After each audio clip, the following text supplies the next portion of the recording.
what's up, everybody? Welcome to Comic Book Club. I'm Alex. I'm Justin. I am Pete. And we have 3 amazing comic book reviews for you guys today. And 3 amazing friends to review. Let's Let's do it. Wait. Who's Spider-Man? Who's Iceman? And who's I'm Firestar. You're I'm Firestar. So let's just say that's that. clear. That's pretty clear. So let's get to the reviews. Guys, Adventure Comics number 4, The Authority, The Lost Year, number 3, and Flash Rebirth, number 5. That's a pretty big show. It's a big show. Let's do it. Should we do it? Should we tease it? Let's tease it. Coming up on the show, you're going to be seeing 3 great... All right. Adventure Comics number 4, Breaking the Fourth Wall. Oh, man. Yeah. Ingenious. Tying into Blackest Night, once again, you demanded it. Superboy Prime is back. Hey, at least you got a free ring if you bought this. Did you? Yeah. Where's your rings? I threw it away because the comic sucks so bad. You threw away the ring? What did you thought this sucked? What did you think about it, Pete? What? I mean, why did you think that, Pete? I feel you like... thought it sucked. What did you think? Well, thank you. I just thought it was a little ridiculous as far as the whole, like, you know... Superboy Prime is kind of like Super Fanboy Prime. It was just a little kind of, you know, ham and fist. It's so hard to do. Wow. I love getting Zelvin with these. Pete's just hungry. It's a fun running. You got Yeah. I was slammed. It's so hard to do a meta comic book, and this comic book reads like someone wrote it on a series of bar napkins. And that someone is Jeff Johns. Yeah, well, Jeff Johns, the best comic book writer in the world, according to Spike TV. Right. And you know what? What other news outlet do you get your news from besides Spike TV? Yeah. None. Yeah, exactly. And we say this because we would really like to have a show on Yeah, so, like, apparently babes are hot and dudes are tough, which is all the news. I did like the second feature, though. I thought it was cool. The Legion? Yeah. Kind of a sweet Legion story. This is totally silly. I story. keep going back and forth. I don't hate Superboy Prime as much as other people do. I think he's fine. He's fun as a character. He even hates himself. When Jeff Johns writes him well, he can be pretty funny and does have that outlet.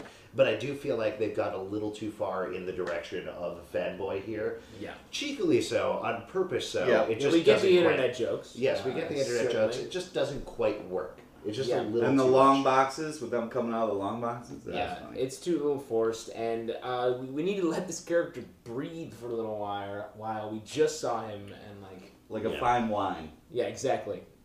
This comic is like an early opened wine. Like a really good one. A really good one. But you opened it early, you didn't give it enough chance to breathe, so you're like, oh, I'm not really getting the blackberry. Exactly. It's like a Beaujolais Nouveau. You gotta wait. I mean, it just came out.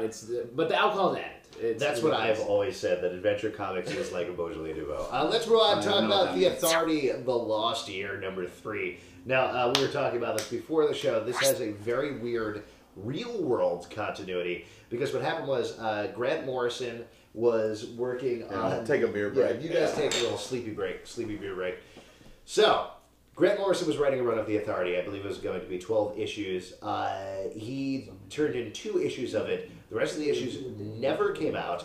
Eventually, Wildstorm was like, screw it, we got to move forward with this World's End event, and went forward. So this is the Lost Year. This is the year of issues that took place between there. Grant Morrison providing the story.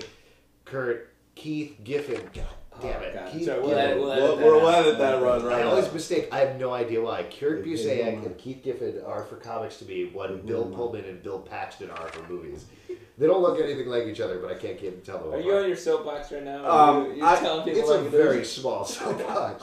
It's holding like one bar. One tiny bar. I would like to say about this, like, first couple pages when it was Midnighter kicking ass, I was like, yeah, Grant Morrison. Then it got all Grant Morrison-y, and I was like, damn it, Grant Morrison, damn it. Wow. Well, mostly it's Keith Giffen at this point. Yeah. What did you think of it? But you could tell that whole, I looked into his head and I felt something. I mean, just that's talk a Grant little bit Morrison. about the story really quickly, quicker than I did the other thing. Yeah. The idea is the Authority's carrier punches through into our world. It's interesting that to review this with Adventure Comics, because it's playing with the same idea that heroes are in a world where they are known as comic book characters. Right. And it's an interesting way where, like, well, we've seen it before just a minute ago. So it reads... we've seen this idea so many times in so many different iterations. Sure. And then they get into a very chatty thing about, like, how should we influence this world, blah, blah, blah. And it's like, well, that's sort of the Authority's thing, and it's been their thing the entire time. Right, but and then all of a sudden, everyone's getting pills out of their medicine cabinet.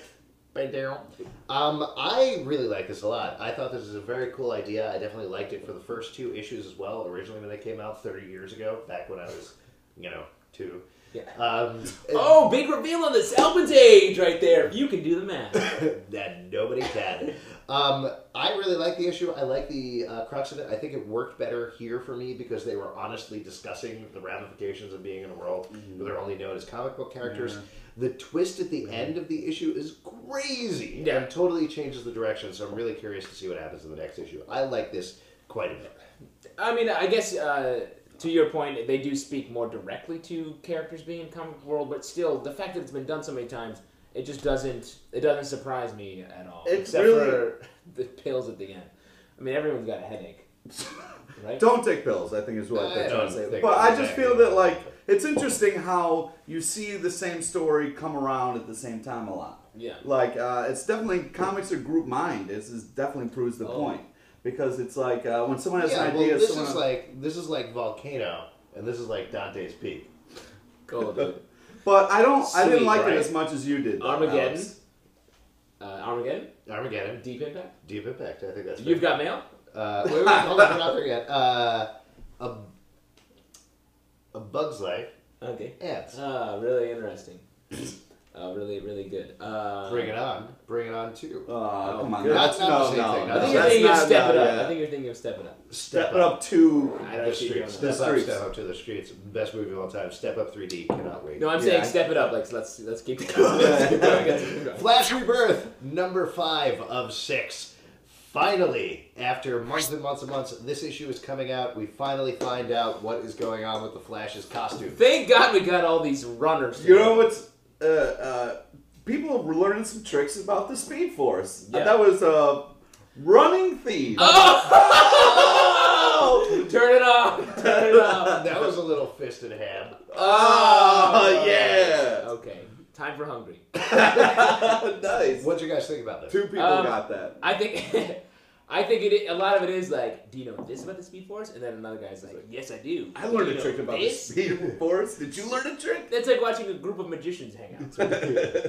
But otherwise, I like this issue, but I will say it's a little predictable in the long run. So much of this series has been like Barry Allen being like, my mother, oh God, why?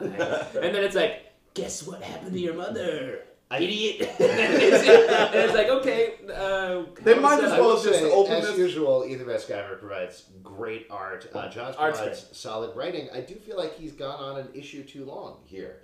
Because as much as I love The Flash and I love Jeff Johns of The Flash, there's even a little bit too much running for my taste. Well, and especially this issue was so delayed, and then I was like, oh, I haven't read issue 4 in a long time. I open it up, and they're in a group being like, let's figure this out. And they're like, oh, it's just like it was last issue. Yeah. And then they're like, here's how we're going to figure it out. Also, I would say the page with the lady speedsters was a little embarrassing. Yeah. I'm just going to put that out there. You'll know when you see it. I feel like they should have just, not done any writing or any art and just said, see you in issue number 6. Tune in next week. Yeah. Well, and it's weird because I was not crazy about this issue at all, even though I've liked this series all along, and I feel like I'm looking forward to issue number 6. Well, it hurts when there's solid issues and then like the issue before the last is kind of a letdown. Well, and I like the ideas here. Even it's just the audience is ahead of the writing. I agree. All right, and on that we're gonna wrap it up, guys. If you want to check us out, you should read the stuff that's going on below. Pete, tell them where they can check us out live. Oh, wow. Tuesdays, New York City, People's Improv Theater. Complaints about going 8 o'clock. Yeah. Jeez. They didn't like the whole rambling. Yeah, they didn't like the fact that you were sitting there and not saying anything. Oh, okay. Thank you. Finally. I can get on my soapbox. Oh, okay. Sorry. Sorry to overrecord.